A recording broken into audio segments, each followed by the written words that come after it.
But how I got there is just, I don't know how. I started off, my mother and my father were drug addicts, alcoholics. My father prostituted my mother. They owned brothels up and down I-95. If you were to see my family, you would never have a clue. We were upper echelon, you know what I'm saying? The good family. My father beat my mother. He abused her regularly.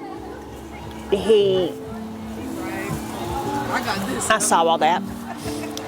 At age of 5, my father abandoned my mother.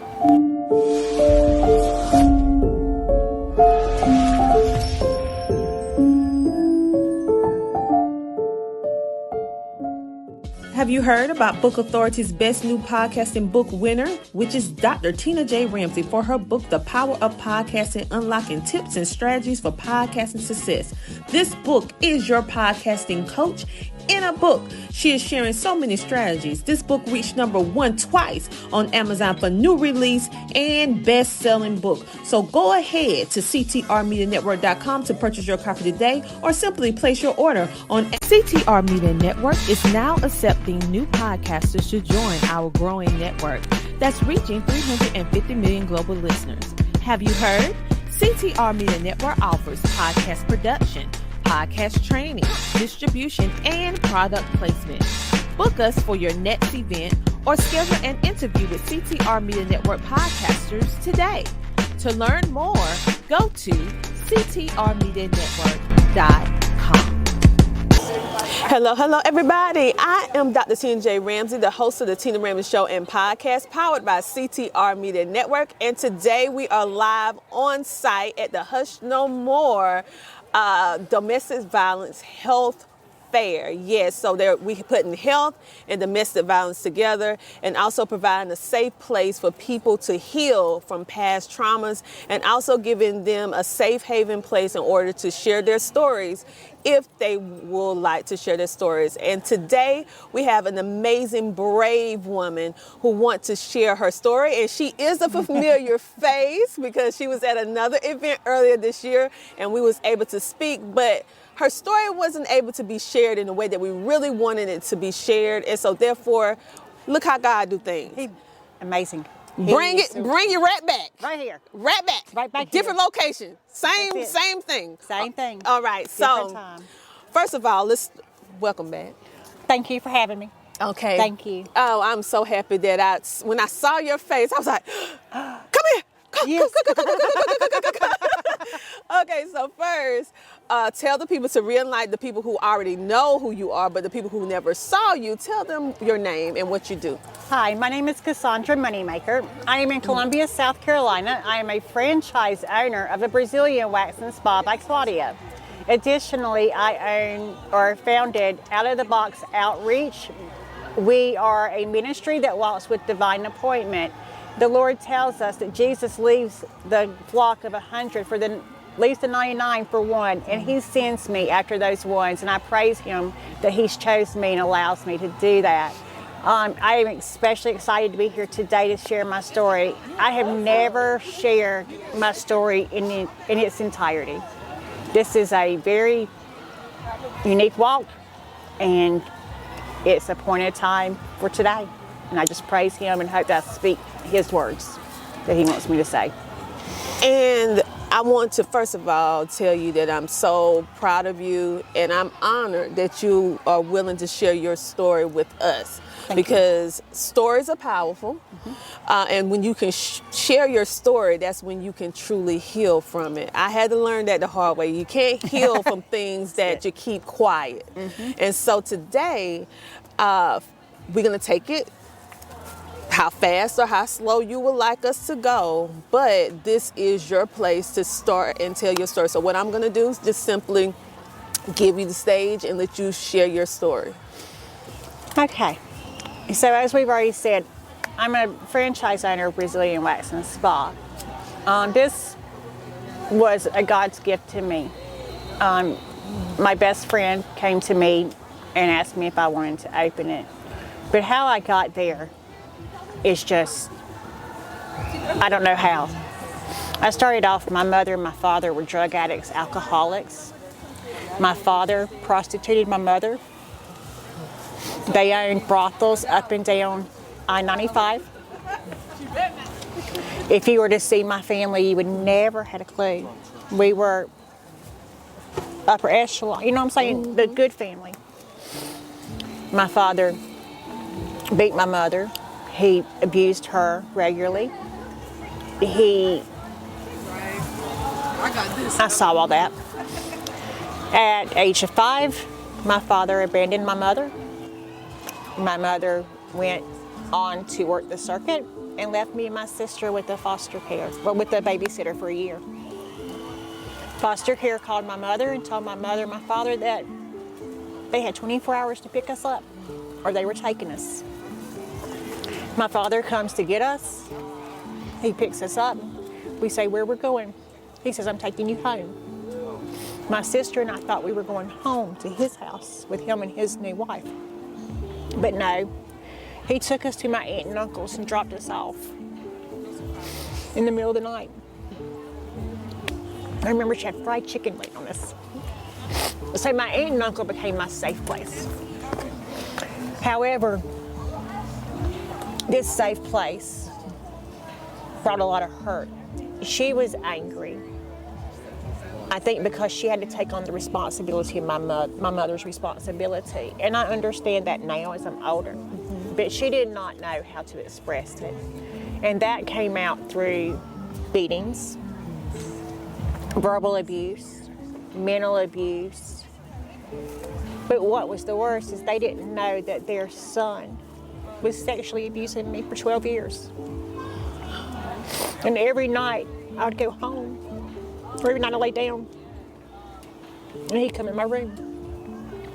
Once it was finally told that he was doing this, he was allowed to go out of state to a Ivy League school while I had to stay. Time passes by. There is a lot of resentment. Obviously, I'm the problem child. Obviously, I mean, I'm going through all this. I have no way to express myself, nobody to talk to, nobody believing me. My sophomore year, last day of school, I went to a party I should not have been at, and I was gang raped by 17 men, boys. So I'm saying, this is a story. And that just put me on another place. Well, growing up in the South, we know back in the 70s and 80s, early 90s, what it was like. The racial tension and had not subsided as much, and everything, interracial relationships were taboo. It was not allowed in our family. And because my parents caught wind of this gang rape, I was kicked out of the house at 16. My mother came and got me and took me to a whorehouse. And that introduced me to sex trade.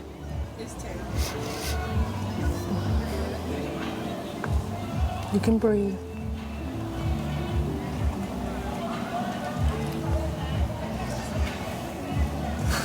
Take a deep breath. You are in control. I never thought I was worth anything more for a long time. It took me years to understand that. All of this trauma took me to another place. It took me to a place spiritually, to where I turned to the darker side and I started practicing witchcraft. And that took me even deeper into places that were not needed. You know what I'm saying? That I should not go. Spiritually, physically, and mentally. I've tried to commit suicide many times. The Lord said no. To fast forward, during that time, before I found the Lord, I had 2 children. One of them I did not have the ability to raise because his other parent, his other side, the paternal side, stepped in at 21 and I was nowhere near in the mental state to do it. I was divorced by 21 twice. Never remarried after that. Done.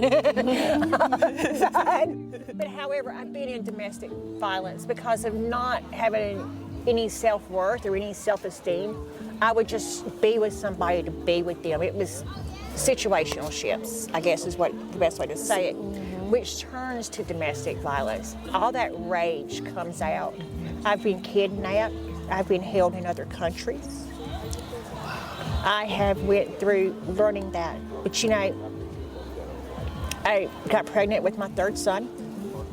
I did not want a baby. I knew who I was. I knew I was not well to raise a child. I knew I was not. I denied it. During birth, he and I both died. I went to heaven. I saw God, I saw Jesus. And at that moment, freedom came. It took me a long time to learn that freedom and to learn that self-worth.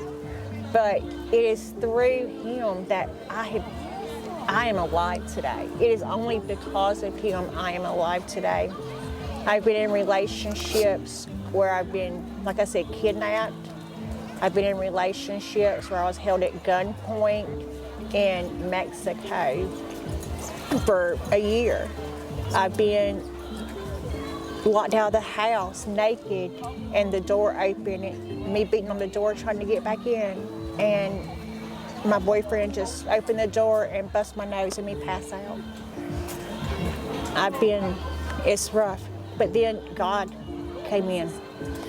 He sent me, I started seeking after childbirth. And I'm sorry this is all kind of disorganized, but it's the first time. And when we went in seeking, he kept telling me, go work with the homeless and you'll be provided for. What? And for 6 months I heard this. A friend of mine's son, he was just 6 months older than my son, was murdered by his babysitter. I couldn't go to the funeral. I went to the funeral home, but I couldn't go to the funeral. So that next Sunday I said, Lord, I'm going to go give a memorial at the church. I walk in and they were not having service, but it was a missions day. And there was a new homeless mission looking for volunteers. I quit my job stripping. I was a dancer. We already talked about going through the whole, where that leads you. We just didn't go into it. Quit my job dancing. Went and worked at this ministry for 9 months, no pay, 72 hours a week. The Lord used that ministry, and he used, I'm going to give Dr. Joseph Nana Shaker a plug here, Dr. Joseph Nana Shaker of Zarapath Ministries. He used him to change my life. On December 9th, 2010, the darkness left and the light poured in.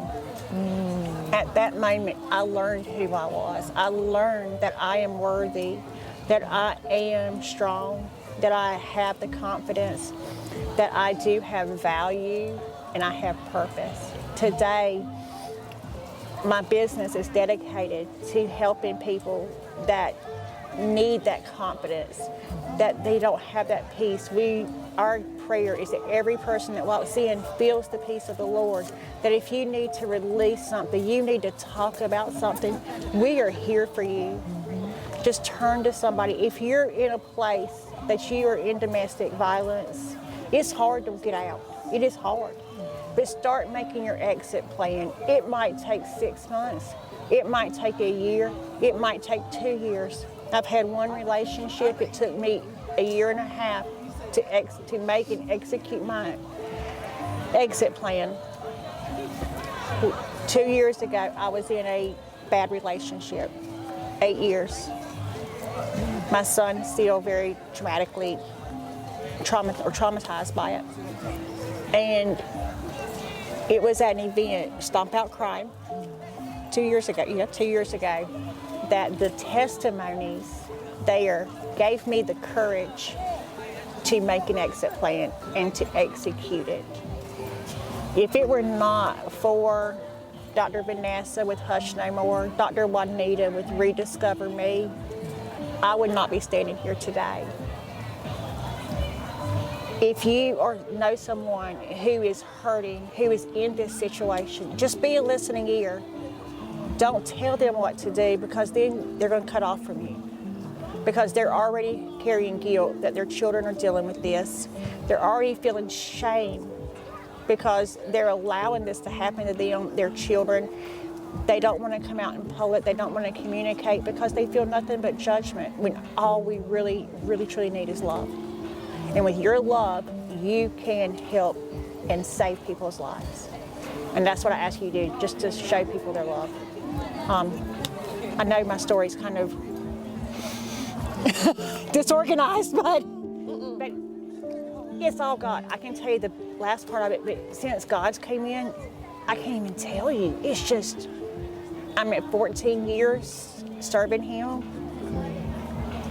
The Lord has used me to help get dancers off drugs, help get their kids back, help get homeless people into rehab, help even my family get help and deal with their trauma and find freedom. And today, here in this park, there is freedom. There is joy. We might not see it right here today, but there are going to be souls that are saved because of this event and God moving through it and the awareness and the love here.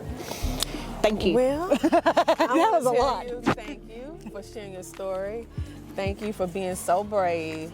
And again, thank you for honoring us and sharing your story here, because you could have did it anywhere. Mm-hmm. And the fact that you shared it here, and what I hear in your story is that I have never heard a story that has so many multiple layers of traumatic situations happening. And I would have never guessed in 1,000 years that you went through all of that, because you ooze of love. That's what it's all about. You are just, you're just so inspiring. Thank you.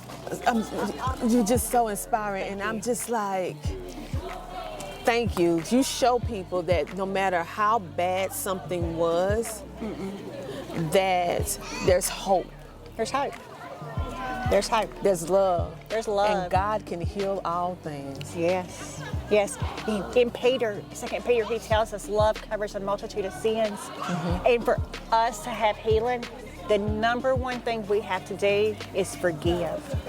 Because unless we forgive those who have hurt us, we will never, ever have that peace. My